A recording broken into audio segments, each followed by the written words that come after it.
Since his election win in Rochdale, a lot has been said about George Galloway for his many critics, myself included. It's troubling, but not something I think we should overly worry about. It is one seat. For his supporters, it's some sort of massive victory. He's crushed the establishment. That's nonsense. Like I say, it is only one seat. And it's important to look at the context of Rochdale. There was a low turnout, 39%. That means many eligible voters didn't bother to vote. And I do hold them partly responsible for Galloway's victory. Um, both big parties were in disarray, and the Tories have never been strong in a place like Rochdale, so it really shouldn't be surprising that they didn't do very well. The Labour Party, of course, had the suspension of their candidate. Um, and there was an atmosphere of intimidation reported, particularly to Reform Party campaigners, which included death threats and the need for police protection. That is a disgrace. When Galloway was asked about this, he failed to take the opportunity to condemn it. He just boasted about his wonderful victory. George Galloway is an egomaniac. For everything he says about the so-called vanity of other politicians, the man is completely ego-driven. That's plain to see. He has a sort of personality cult around him, and the fact that he was late to the count, it may have been coincidental, but I can't help but think, it was grandstanding, just to make his grand entrance. He was particularly late. All the other candidates were already there. Good 10, 15 minutes later, Galloway was still to be seen. In fact, it was longer than that. I was watching it. For someone who talks about free speech a lot and, the right to his views, he's incredibly litigious. He's taken numerous legal actions against so-called defamation of his character. A lot of the time, what has been said is factually true, but at best, that shows he is thin-skinned. I think he's also a liar. This is something he's alleged towards other politicians. But George Galloway is a proven liar. As an example of this, his controversial meeting with Saddam Hussein in 1994, and I'll come to that in a minute, but he denies that he praised Saddam. That's categorically not true. I will put a link to that video underneath where you can judge for yourself. The video speaks for itself. Galloway is clearly, unequivocally, gushing praise on the late Iraqi dictator. He is not, as he claims, talking about the Iraqi people, because it's all in the singular form. So without further ado, I'm going to look at a bit at Galloway's track record. Now, this is not going to be comprehensive. Galloway's been in public life for a long time, unfortunately. His supporters will say, oh, but you're missing these things out. You're deliberately not saying that and that and that. Well, it's purely a practical reason. And, in order to do that, I'd have to have a video that's hours long. Can't do that. Can't do that with any politician. I am going to be looking at things I'm highly critical of. So what? It doesn't mean they're not true. His supporters are free to counter these claims. I don't think they can.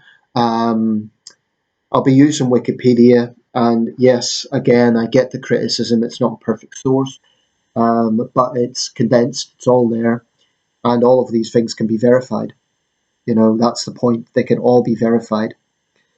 So without further ado, I'm going to talk a bit about what I consider George Galloway's very grubby and controversial record as a public figure. He's always been on the far left of things. That's not surprising. But I think he is a particularly toxic figure. And I'll be quite honest, he's one of the public figures I most dislike. And that's putting it mildly. I do not like George Galloway. So he's from Dundee. The fact that, he's now representing Rochdale, he certainly wouldn't be the first politician to waltz into an area that he seems to have little personal connection with. It happens, and it's happened in other parties. That in itself is not the most controversial thing, but I do think it makes the point that you get extremists who come into areas, stir things up. Rochdale's a troubled seat. Remember, it was one of the towns hardest hit by the grooming scandal, so there are racial tensions in the town. There's no point denying that. I think Galloway is a rabble-rouser, and, again, for all his talk of other politicians being vain, he was talking about a victory parade through Rochdale. I don't know whether that's went ahead or not, but, so much for being modest. Um, yeah, like I say, a long background in left-wing causes. It's fine. Many people in the Labour Party were, including the late Alistair Darling. Um, but when you look at Galloway's record, it goes well beyond simply being a lefty. It's far left, and it's. I think some of his positions have been treacherous, given that he has worked for hostile governments, and I'll elaborate on that in a minute. Now, I'm just scrolling down, so bear with me. Also have a bit of a cold, so if my voice is a bit muffled, that is why. Meeting with Saddam Hussein in 1994, and I'm going to put a video link to this showing exactly what went down. In January 1994, Galloway faced some of his strongest criticism for a Middle Eastern trip, during which he met Saddam Hussein. At his meeting with the Iraqi dictator, he reported the support for Saddam by the people of the Gaza Strip, which he had just visited. Galloway told Saddam Hussein, "Sir, I salute your courage, your strength, your indefatigability, and I want you to know that we're with you until victory, until Jerusalem." Now, there was more to it than that. In fact, he said that there wasn't a single person he spoke to that didn't want to share their fraternal greetings to Saddam. The Labour leader at the time, John Smith, strongly condemned it, as did many other figures in British politics. And he was dubbed the MP for Baghdad North. Now, Galloway subsequently lied about this. He claims that he wasn't praising Saddam. Um, he tries claiming that it was a message for the Iraqi people. Well, anyone with an ounce of common sense can see that that is in the singular form. "Sir, I salute your courage." Not, "Mr. President, I salute the courage of the Iraqi people." "Sir, I salute your courage." There is a key difference. And Galloway's lied about this. For someone who's so litigious, he's told plenty of porkies himself. Um, I mean, there really is so much here that's, I don't know. Let's see. By his own account, and I'm not the only one, Galloway advised members of Saddam Hussein's government about the ways to deal with a potential American invasion. The only way war could be fought against a superpower is a war of movement. I brought Tariq Aziz all the writings of Che Guevara and Mao Zedong, such noble human rights figures, of course, on the arts of revolutionary war, and he had them translated into Arabic. Fight a war movement like the uniforms of, swim along among the Iraqi people, and whatever their views on the regime, they will undoubtedly provide deep aquifers of support for patriotic resistance. Well, this is directly inciting violence against British troops. Um, the thing about Galloway and the thing about Iraq, I oppose the Iraq War. The Iraq War was a disaster and does stay in Tony Blair's record, absolutely. But I maintain it's very possible to see that invasion for what it was, disaster that cost many innocent lives, whilst not being a mouthpiece for the Iraqi dictator, a genocidal Iraqi dictator, just as the victims of the Al Anfal campaign. That's why Galloway's current pontificatings on Israel being genocidal are, hypocritical, to say the least. This is a man who has a long track record of supporting genocidal dictators. Saddam's not the only one. Fidel Castro and Bashar Assad also come to mind. I mean, there is not a foreign demagogue that Galloway won't support if they're anti-British. There's a lot of stuff here about his libel cases. Like I say, he's incredibly litigious. I'm not reading everything. There's just simply too much.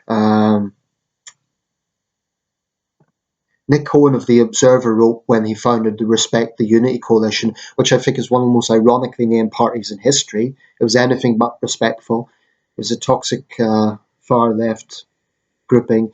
But according to Nick Cohen of The Observer, it was an alliance between the Trotskyite far left and the Islamic far right. I think that's very, very plausible. I remember the rise of the Respect Party in the mid-2000s. Just one of Galloway's many political colours over the years. Suspended from Parliament in 2007. Viva Palestinian aid convoys. I'm not going to read everything out here. There's a lot to read out. So I'm going to resist the temptation to do that because I'll run out of space. Declaring an Israel-free zone 2014. On the 2nd of August 2014, during the 2014 Israel-Gaza conflict, Galloway delivered a speech at a public meeting in Leeds. He said, "We have declared Bradford an Israel-free zone." We. Who's that? Does he think he represents all the people of Bradford? We don't want any Israeli goods. We don't want any Israeli services. We don't want any Israeli academics coming to the university or the college. We don't even want any Israeli tourists to come to Bradford, even if any of them have thought of doing so. We reject this illegal, barbarous, savage state that calls itself Israel, and you have to do the same. Galloway's remarks drew sharp criticism from British politicians and Jewish leaders. Um, Jonathan Arkush, then Vice President of the Board of Deputies of British Jews, stated that Galloway is so intolerant he can't bear to have someone with an opposing view in his town. Now, the point here is Galloway is not talking about Netanyahu or Sharon supporters. He's not talking about Likud members. He's not talking about IDF soldiers. He was talking about all Israelis, including those innocent people on the left of Israeli politics slaughtered on October the 7th, which Galloway so shamefully and despicably supported. Um, this is bigoted. I mean, imagine the situation if a city, a sizable city, was to say all Russians and all Chinese are prohibited from coming here because we oppose the actions of Putin or the Chinese Communist Party. Of course, Galloway, Comrade Galloway, supports Putin's actions. Um, so this wouldn't be acceptable for any other nationality. And this is not just, Israeli hardliners. This is all Israelis. That's a pig-headed and ignorant position to take. That, ironically, it will polarize those Israelis who are actually critical of Israeli policy. What does Comrade Galloway have to say about that? The fact that there are Israelis who are critical of Netanyahu. It just shows the man is a stinking racist. Let's see, I'm scrolling down. There really is a lot to say about George Galloway, but just for space reasons, I do have to make this abridged. In a 2012 article for The Telegraph, George Grant wrote that Galloway has built his entire career on the crude but simple philosophy that my enemy's enemy is my friend. His enemy, like so many on the far left, is of course his own government. He told The Independent on Sunday in June 2012, "I'm not a pacifist. I'm a revolutionary. I'm a socialist who doesn't like capitalism and who likes imperialism less. Oh, but he's fine with Russian imperialism, the stinking hypocrite. I support the armed struggle where there is no alternative." In a 2002 interview with The Guardian, Galloway said he has supported the Soviet Union and said its end was the biggest catastrophe of my life. Well, wait a second, George, I thought you were against imperialism. That was an imperialistic system. I mean, this is the hypocrisy of George Galloway. And interestingly enough, I would say this to any Muslims who support George Galloway. He was a supporter of the Soviet Union. The Soviet Union invaded Islamic Afghanistan. Soviet troops urinated in mosques. Galloway supported that. So, there's a contradiction in your position if you're a Muslim and you support George Galloway. He's also supported dictators like Saddam and Assad who have murdered thousands and thousands and thousands of Muslims. He has a track record of support for Hezbollah and Hamas. Surprise, surprise. In 2009, Galloway received a Palestinian passport from Hamas leader Ismail Haniyeh. This wasn't a visa. This wasn't some sort of press pass. This was a passport from the Hamas leader. He was a supporter of Ba'athist Iraq under Saddam Hussein. In his memoir, and pass me the sick bucket. In his memoir, I'm Not the Only One, first published in 2004, Galloway wrote, "Just as Stalin industrialized the Soviet Union, so on a different scale Saddam plotted Iraq's own Great Leap Forward. He managed to keep his country together until 1991. Indeed, he is likely to have been the leader in history who came closest to creating a truly Iraqi national identity, and he developed Iraq in the living, health, social and education standards of his own people." Let's just ignore the callous human rights record, that's an understatement, where political prisoners would be forced to kick footballs with their bare feet made of concrete, where there was endemic torture, not to mention the genocide of Kurds. This is the Saddam that George Galloway so shamefully supports. He also described Kuwait as part of Greater Iraq, so much for his views against imperialism.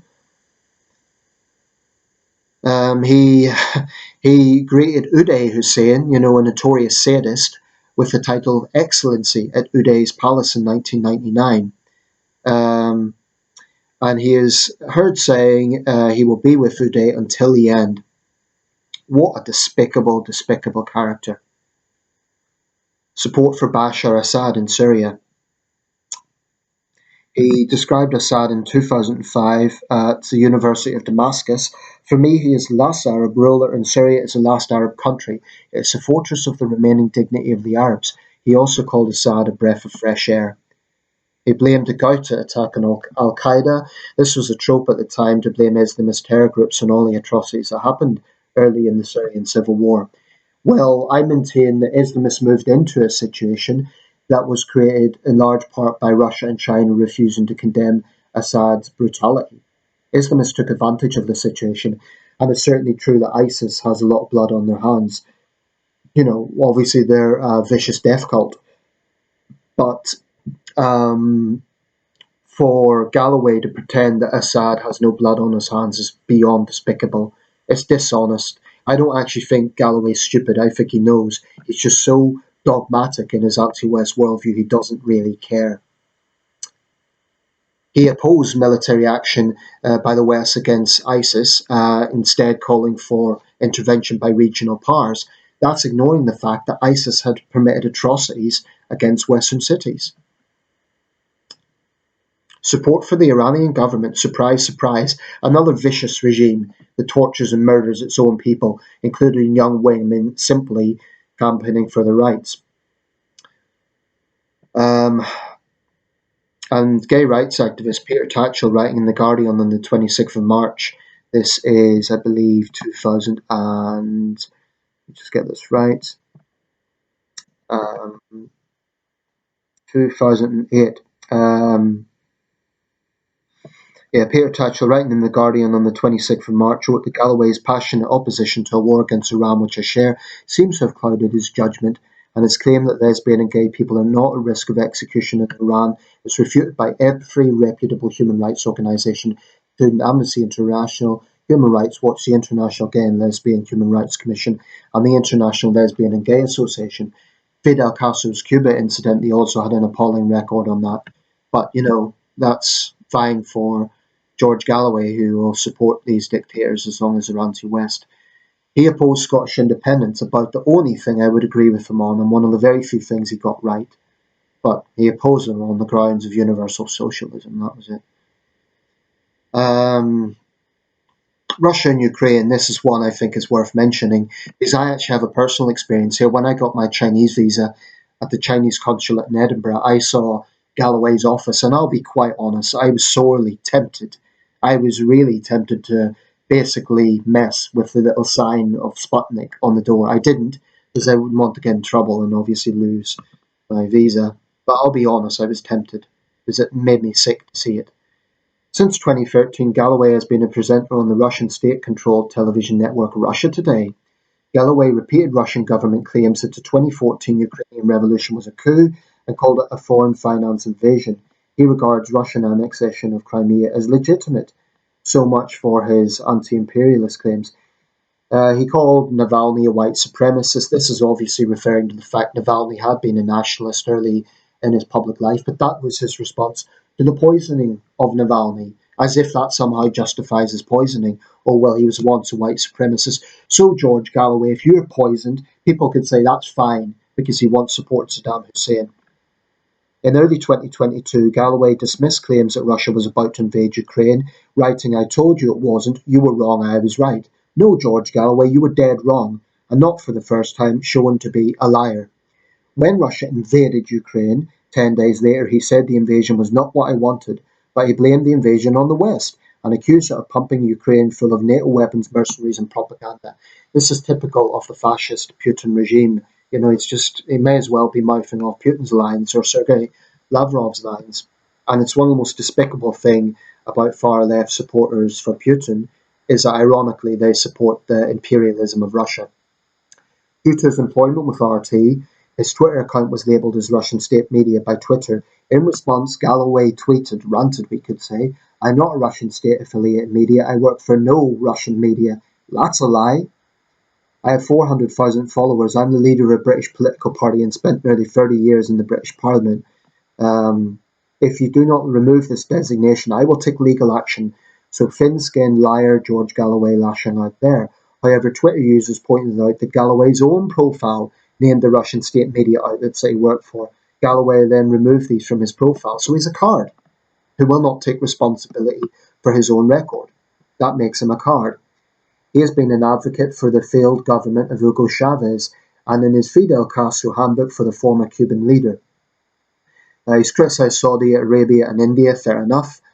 Just to play the devil's advocate for a second, I'd share some of that criticism. Narendra Modi does have blood on his hands, and yes, Saudi Arabia is brutal. I pity Galloway is not more consistent on what he sees as human rights. I'm going to wrap this up soon. Yeah, actually, that's the end of the article. But his work for Press TV, the Iranian state mouthpiece, and RT, his Sputnik program on RT, as far as I'm concerned, that's treacherous because they're the mouthpieces of hostile foreign states. Now, to his fans, George Galloway is a giant there, a man who takes on the establishment. I think he's a card in the sense that he will not take ownership of his own words, in the fact that he will not be honest about his record. His record is of being a mouthpiece for the propaganda outlets of hostile foreign states. That's a treacherous position. But I've mentioned some of the more controversial things. It's by no means exhaustive. I'll be quite honest, I despise George Galloway. I hope he is kicked out in the general election, and if he is not, I hope that, he has minimal impact. I probably should say something about this Workers' Party that he's just joined, or he's just headed, the latest incarnation of one of his many political parties. It's like often what mavericks do, they create a new political party. It's kind of like a left-wing Nigel Farage in that sense. There was a little piece on what the Workers' Party is all about. Let's see here. I think it will be under the Rochdale article. That's not that important because I don't think it means very much. Nah, can't find it. Anyway, yeah, it's there somewhere. Yeah, here we go. On the 14th of December, this will be 2023. 2020, that is. Just find a place here. No, 14th of December 2019. Galloway launched the Workers' Party of Britain, which describes itself as economically radical with an independent foreign policy and unequivocally committed to class politics, read class war. Galloway is the party's leader. For a man who, again, this is typical of the far left, Galloway's quite a comfortable life himself. This is a man who's prated around on Celebrity Big Brother. Not exactly a struggling Marxist. To hell with you, George Galloway. To hell with your hypocrisy. To hell with your human rights charlatanism. To hell with your support for bloody foreign dictators. To hell with your pontificating against this country. I really wish he would get the hell out. I wish he would go to Moscow or Tehran or wherever the hell he will be comfortable. I think he's a toxic character. And I would simply say, with all due respect to Muslims who support George Galloway, look at his support for Saddam Hussein. Look at his support for the Soviet Union.